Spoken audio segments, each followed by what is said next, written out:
After the introduction of the Bajaj CNG bike, TVS has now arrived with a new model.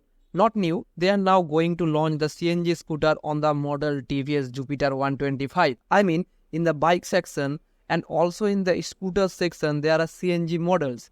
The tension of petrol refilling is now no more.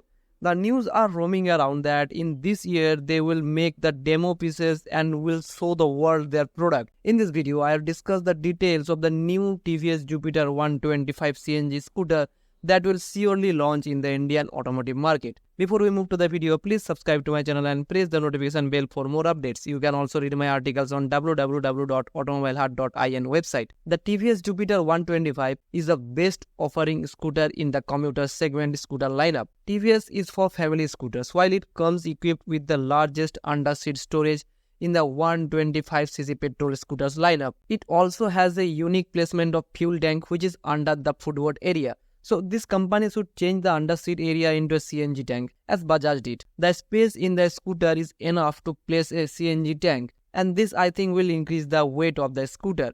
After the launch of the Bajaj Freedom 125 CNG motorcycle, TVS seems to be planning a scooter for the CNG two-wheeler market with the TVS Jupiter 125. It is a well-accepted family scooter in India as the TVS Jupiter lineup is the second highest selling rate in India. The work on the CNG scooter project has been started under the codename of U740. The plan is to complete the scooter by the end of the 2024, but we can expect it to be ready by the first half of 2025. As for safety reasons, TVS also need to clear all the tests as Bajaj did. At the end, your safety is the first concern of the companies. TVS, however, doesn't have a maxi scooter in the complete portfolio. Maybe the approach to CNG scooter will add an all-new design language. They need to fit the converter. Also, there are a lot of components needed to fit on the scooter.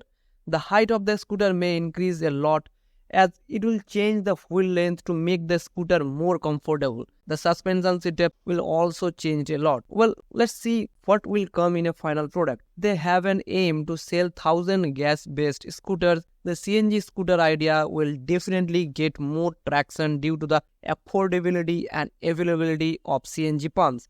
As Bajaj CEO has already confirmed that there will be a lot of pumps will installed on the stations. The range, however, will be defined by the engineering as the claim for the Bajaj CNG motorcycle Freedom is over 200 kilometers in one fuel gas tank. So, are you willing to get your change into a CNG based scooter, or will you prefer an electric scooter over a petrol scooter? Also, will there be a separate line at CNG pumps, once more two-wheelers for and one for the rickshaws and the car are separated? Well, there are a lot of questions in mind. I will clear all those doubts on the next video. Until next time, be safe, ride safe.